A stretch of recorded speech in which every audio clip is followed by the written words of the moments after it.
Welcome to the deep dive. Today, we're tackling a really foundational text, the Gospel of Mark. Yeah, absolutely foundational. We've gathered, well, quite a stack of sources, theological viewpoints, historical background, literary takes, A real mix. all to help us and you understand this ancient writing and maybe why it still matters today. Exactly. We're drawing on things like cold case Christianity, looking at Peter's connection, the Asbury Bible commentary on themes, Moody Church Media on John Mark. The Bible Project, too, right? Their take on the servant Messiah. Yes, them, the Good Book Club, even a Reddit thread on why the Gospels were written for their communities, and Bart Ehrman on the whole authorship debate, so a wide spectrum. Now, that authorship question is kind of central, isn't it? Was it John Mark, Peter's companion and interpreter, like the tradition holds? Or maybe someone else entirely. An anonymous Gentile Christian writing, perhaps a bit later. It's a key puzzle, because who wrote it? Well, that shapes how we read it. So let's dive in. So the traditional view, this is the one many people might have heard, that the author was John Mark. Right, the same John Mark mentioned in Acts and other places, often seen alongside Peter. And this isn't just a modern idea. It goes way back. Oh yeah, back to the 2nd century. Figures like Irenaeus and Papias, who Eusebius quotes, they were pretty convinced Mark's gospel was basically Peter's eyewitness preaching written down. Mark acting as Peter's interpreter, essentially. That was the idea. And you can see why that would matter, having Peter, the Apostle Peter, backing the gospel. That would give it huge authority in the early church. Definitely helped with its acceptance. And the cold case Christianity source, it lays out some specific arguments for Peter's influence. It does, yeah. One point is the writing style itself. They suggest it reads like it was written by a Palestinian Jew, maybe someone whose first language was Aramaic. How so? Well, the Greek syntax, the way sentences are put together, it sometimes has this Semitic feel, like the grammar of Aramaic is subtly influencing the Greek. Okay, interesting. Like an accent in writing. Kind of, yeah. And then there are the details. Mark includes these really vivid, specific little details that don't always seem strictly necessary for the plot. Like what kind of details? Things an eyewitness might just remember and include. Cold case Christianity argues this points to someone like Peter feeding information to Mark. Makes sense. Eyewitnesses often recall seemingly random specifics. Exactly. Plus, they note the overall structure of Mark. It tends to follow the pattern of Peter's sermons as summarized in Acts, focusing on Jesus' public life, his death, resurrection, ascension. But leaving out things like the birth narratives we see in Matthew and Luke. Right.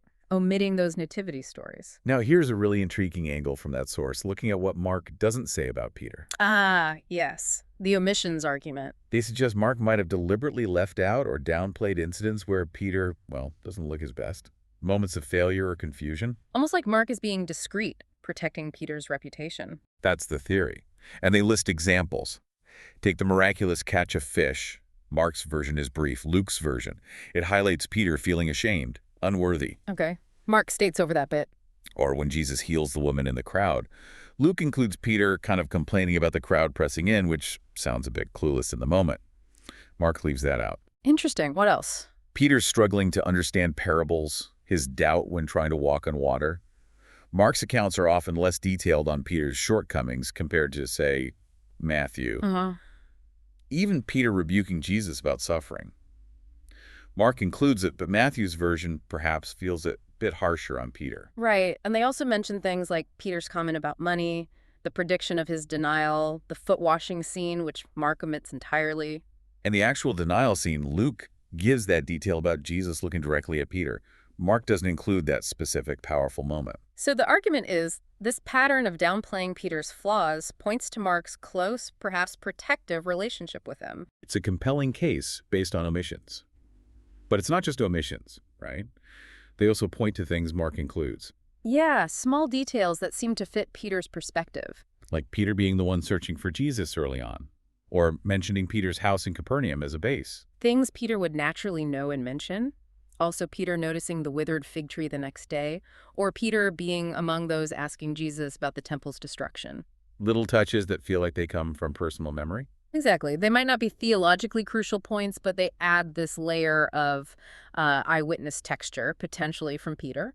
So the traditional view, drawing on early church testimony and these internal clues, paints a strong picture of John Mark writing down Peter's story. It definitely presents a coherent narrative for authorship. Okay, but that's not the end of the story, is it? Most modern scholars are, well, more skeptical. They are, yeah. While that traditional view is historically significant, critical scholarship raises some serious questions. The first big one is simple. The gospel itself is anonymous. It doesn't actually say written by Mark. Nope. That title, The Gospel According to Mark, was added later. The text itself never names its author. So that external evidence, like Papias' statement passed down by Eusebius, becomes really important. It does, but it also comes with problems. Papias himself says he got his information from people who knew the elders, who supposedly knew the apostles. That's potentially third or even fourth-hand information. Passed down orally over decades. Accuracy could be an issue. A big issue. And Bart Ehrman points out, Papias claims Mark wrote down everything Peter remembered accurately. But Mark's gospel is quite short. Could it really contain everything Peter experienced or preached over years? Seems unlikely. Good point. Plus, Papias reported other things that many scholars now view as historically unreliable. So his credibility on this point is questioned. Some doubt he even knew any apostles directly. And the timing. Yeah. When did this attribution to Mark first clearly appear in writing? Not until well over a century after the gospel was likely composed. That's a significant gap. Plenty of time for a tradition to develop, whether it was accurate or not. Okay, so the external evidence is shaky for many scholars. What about internal evidence against John Mark being the author? Right, evidence from within the text itself. Many scholars argue it points towards a Gentile author, someone not deeply rooted in first-century Jewish Palestine. Like what? Well, there are geographical oddities. For example, the route Jesus supposedly takes in Mark 7.31 seems geographically awkward, maybe suggesting the author wasn't intimately familiar with the region. Then there are apparent mistakes when quoting or referencing the Hebrew Bible. Mark 1.2-3 attributes a quote to Isaiah that actually combines Malachi and Isaiah. An error a learned Palestinian Jew might be less likely to make. Potentially, yeah. Yeah. And there's the description of Jewish customs, like hand-washing in Mark 7. The way Mark describes it suggests it was a universal practice for all Jews before eating, which wasn't necessarily the case.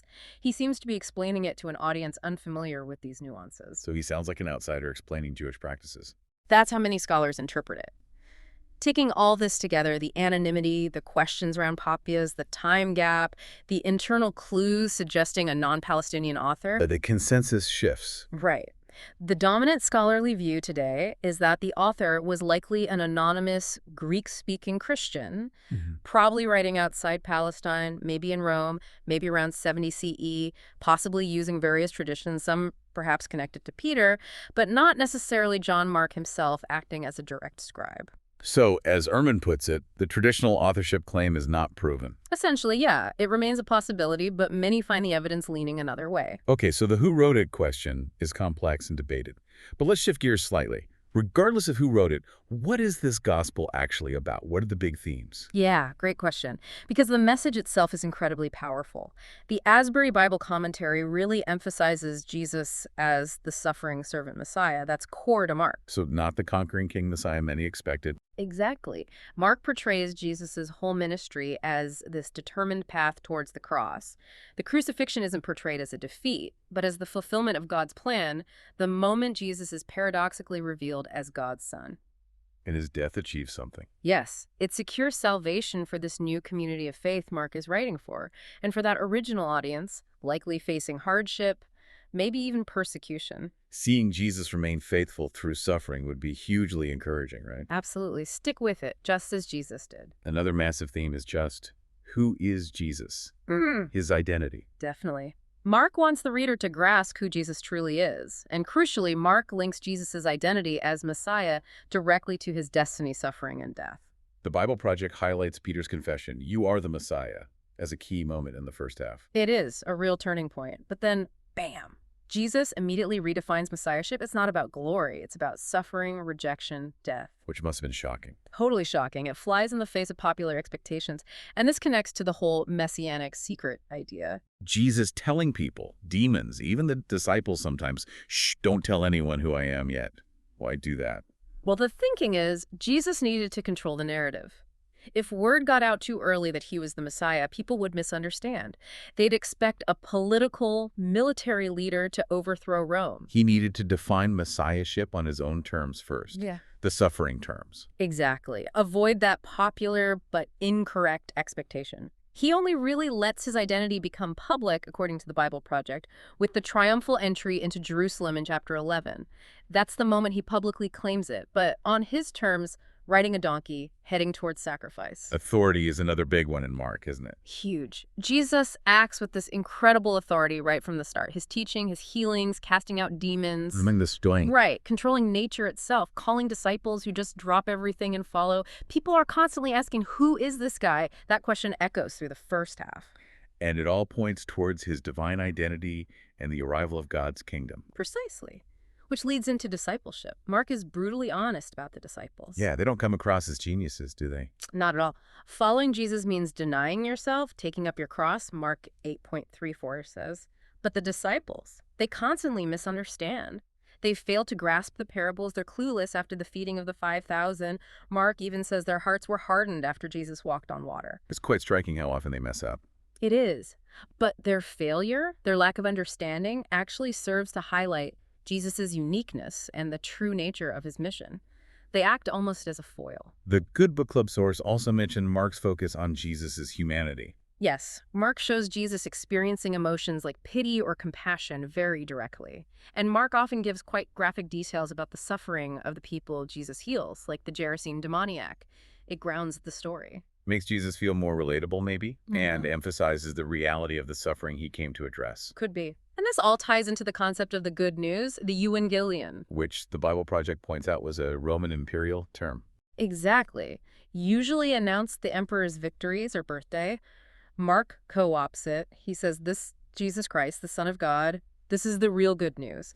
It kicks off not in Rome, but in the wilderness, in Galilee.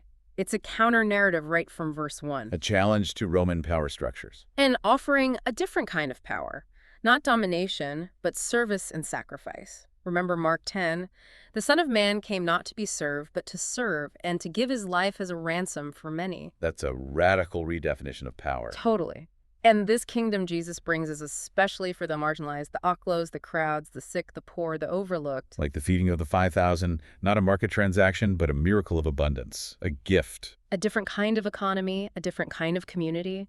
And Mark includes teachings like the parables in chapter 4 or the warnings in chapter 13 about the future that offer hope, but also call for patience and alertness. The kingdom starts small, it grows mysteriously, but it will prevail. Don't be fooled by false messiahs. Stay awake. And finally, Mark doesn't end on a triumphant note, does he? At least not in the earliest manuscripts. No, it's quite abrupt and even unsettling. You have Peter's denial fresh in your mind, and then the women flee the empty tomb in fear and silence. It feels like human failure is right there at the end. It is, but maybe that's the point. The good news, the message of the kingdom, succeeds despite human weakness and failure. The fact that the community is reading this gospel is proof that the message got out, even if the first witnesses were scared silent initially. Wow. And that connects back to the beginning too, doesn't it? That quote from Isaiah about preparing the way of the Lord. Exactly. Jesus is leading people on a way, but it's a surprising way, the way to Jerusalem, the way of the cross. And think about blind Bartimaeus at the end of chapter 10. He's healed, he can see, and what does he do?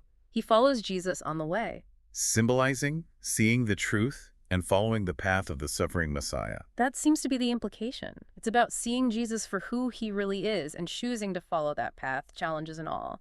Okay, so wrapping up this deep dive on Mark, it's clear the authorship question, well, it's still debated.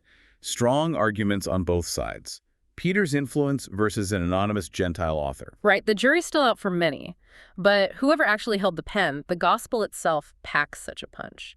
It powerfully presents Jesus as the suffering Messiah. Who redefines power as service and sacrifice. Exactly. And it offers this persistent message of hope that God's kingdom ultimately triumphs, even when faced with human fear and failure.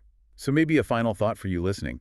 How does this picture of Messiah finding victory through suffering sit with your own ideas about power, about success?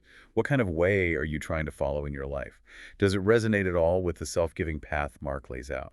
And what does it mean for us today that this good news managed to spread and endure, even when its very first messengers, according to Mark, stumbled?